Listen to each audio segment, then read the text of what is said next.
NEWS.MC on Monaco Info is brought to you by Monaco Legend Properties.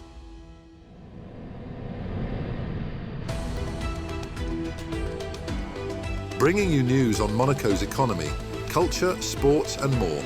Welcome to NEWS.MC, your English rendezvous on Monaco Info. Coming up on NEWS.MC, discover past week's top stories and meet the people who make Monaco. My name is David Ozarat from Soft Construct and Vibet, and you're watching NEWS.MC on Monaco Info. What's been making headline in the past week? The 20th edition of the Monte-Carlo International Jumping returned to Port Hercule from July the 2nd to the 4th, welcoming around 250 horses and riders from across the world for 3 days of top-level competition. Featuring events from national youth classes to elite CSI 5-star contests, the prestigious meeting culminated in the Longines Global Champions Tour Grand Prix. 3 Monegasque riders competed in the CSI 5-star event, reflecting the Federation's commitment to developing homegrown talent at one of the world's most technical and iconic show jumping venues. The event also hosted the Longines Pro-Am Cup in support of AMAD, chaired by Her Royal Highness the Princess Caroline of Hanover, with Charlotte Casiraghi in attendance. Italian rider Emanuele Gaudiano and his daughter Lisa claimed victory in the popular charity competition, highlighting the event's blend of elite sport and philanthropic purpose. The National Youth Council concluded its latest session on July the 2nd, with 6 Monegasque students presenting a report on the opportunities and challenges of the digital age after months of research and debate. Supported by representatives from Action Innocence and Monaco's cybersecurity agency, the junior councillors proposed measures including restricting social media access for under 15s, expanding public awareness campaigns, and strengthening legal and financial support for digital regulation. Their report, now adopted, is available online and marks the culmination of a valuable civic engagement initiative. Villa Paloma has opened Victor Brauner The Magical Adventure on July the 2nd, a major exhibition dedicated to the Romanian-born Surrealist artist, visited by Her Royal Highness the Princess of Hanover. Featuring more than 160 works from a private collection shown publicly for the first time, the exhibition traces Brauner's career from the 1920s to the 1960s, exploring his fascination with esotericism, mythology, and the occult. Alongside paintings, drawings, and sculptures, visitors discover how Brauner used surrealism to confront war, totalitarianism, and the turmoil of the 20th century. A major press conference took place on July the 3rd, revealing significant developments. Authorities identified 39-year-old Ukrainian national Anastasia Berezovska as the principal suspect and issued an Interpol Red Notice for her arrest.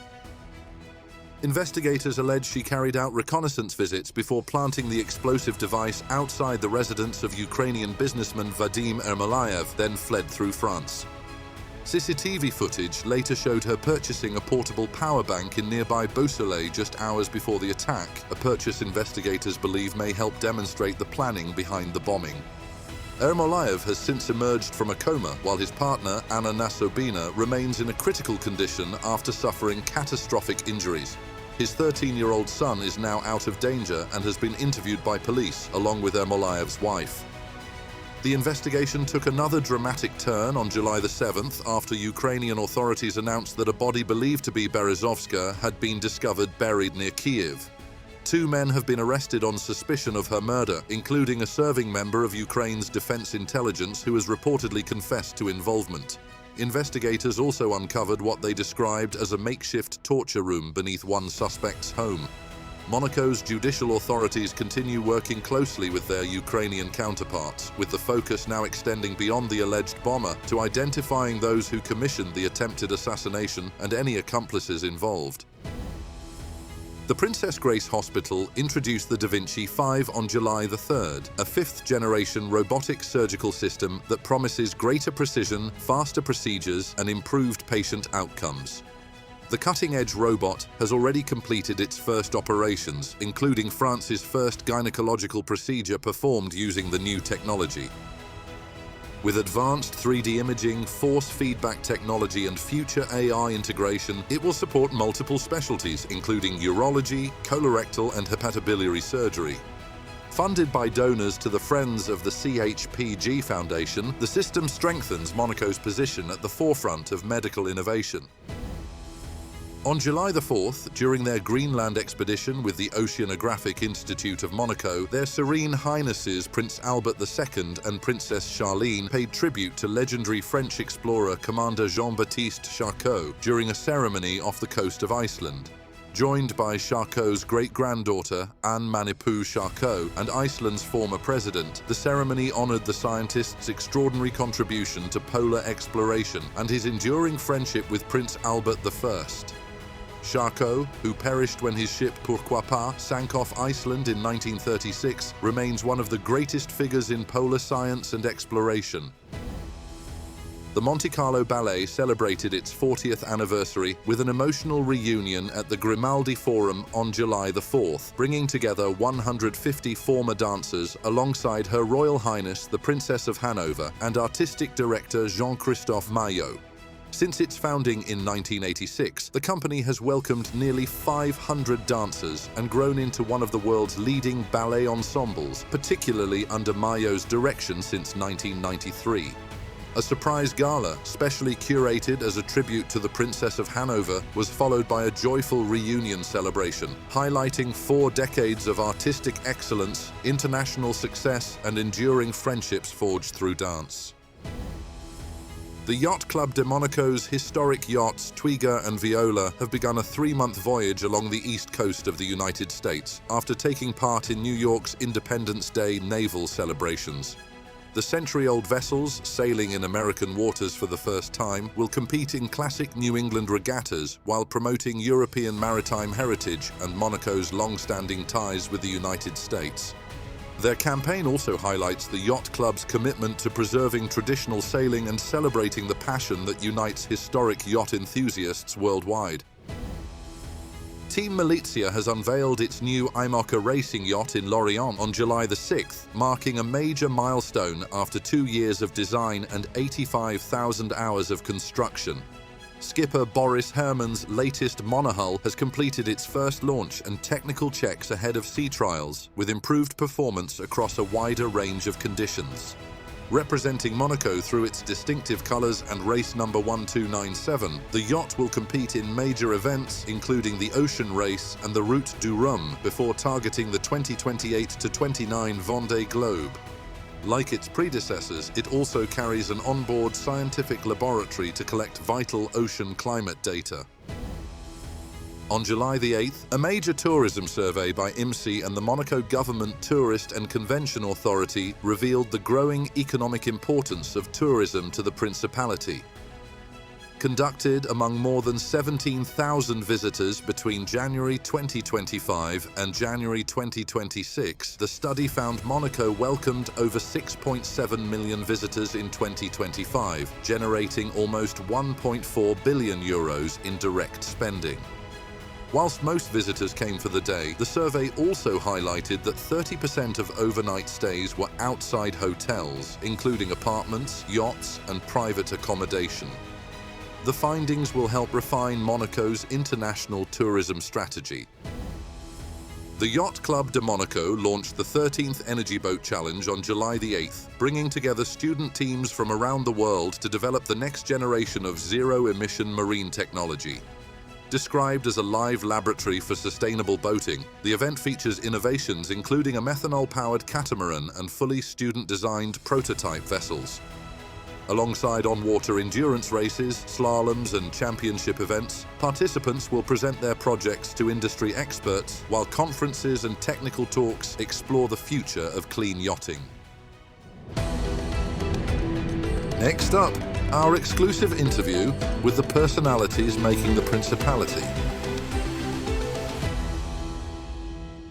Hello, I'm David Ozarat.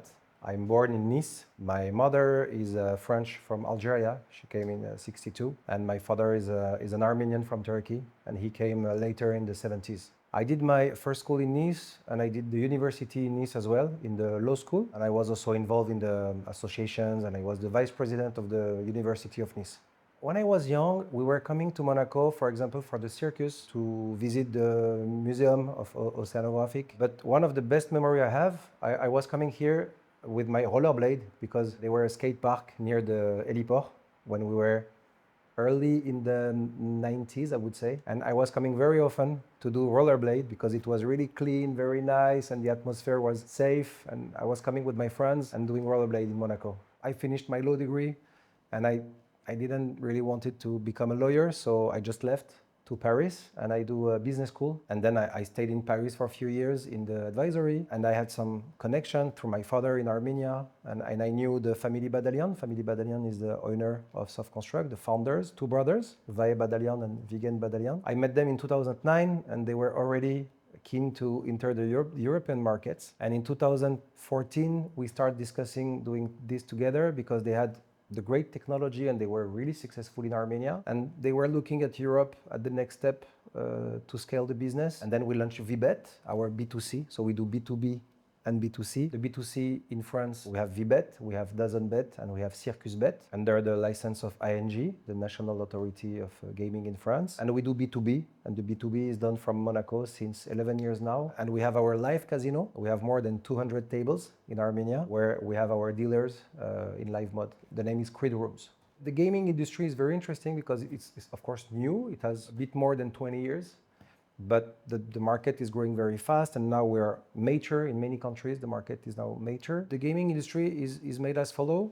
So you need a platform, you need to play on a game, and to play in a game, you need this game to be on the platform because you cannot just go. You need the security associated to this operation. You need all the tool, regulatory tool, and we've built the tool named Umbrella, where you can organize all the alert that you need to fight against fraud, AML, addiction. It's highly regulated.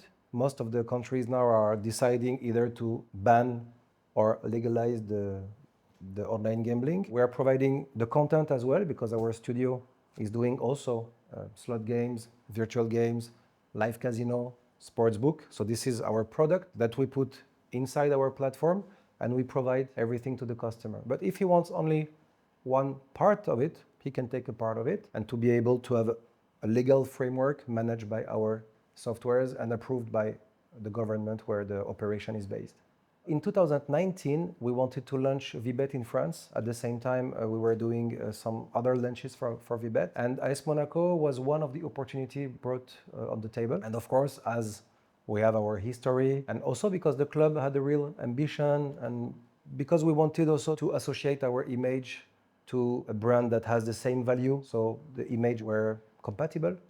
And yeah, Monaco for us, even for the shareholder of the company, not only for me, is a place that gave them a lot of stars in the eyes, let's say. And we were very happy to do this partnership with AS Monaco. And for us, it was really important not to support only the professional clubs. And we have already the Monaco team, OGC Nice, a national team of Argentina. And we wanted also to support the amateur team and Barbadjan because we knew we have some common friends and we really liked the initiative of Louis Ducruet and his friends. Two big events in the year with Fight Heads to help the initiative of Princess Stephanie. On the other side, the pilot game in June, just before the GP. For us, it's philanthropy, and it's done in a good way, in a way that make you wanted to be part of the event, be part of the initiative, and it's a pleasure for us. It's an honor to participate to Barbadjan.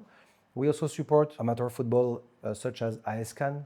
We support the Cavigal in Nice. We support the women basketball in Monaco. We're trying to be there wherever it's possible with a mostly philanthropist initiative. I believe that Monaco, wherever you go in the world, when you say I'm from Monaco or I'm working in Monaco or I'm partner with something in Monaco, every eyes are looking a bit the same way. Everyone dream a bit about Monaco. And even when you are in Monaco, you still dream because you can just have a normal day in Monaco. You can go to the beach, you can have a sandwich like everywhere in the world. But you can also just be in the queue waiting for your pizza and having a Formula One pilot in front of you. And this is the daily life that you have in Monaco. When you are in Monaco, you feel your own dream come true. And this is something contagious, let's say. That's all for today. Thank you for watching NEWS.MC, your English rendezvous on Monaco Info. Discover the full interview and more stories on our websites, NEWS.MC and MonacoInfo.com. Next week, we will receive Mario Hintermeyer, President of Garden of Life Foundation in Bali.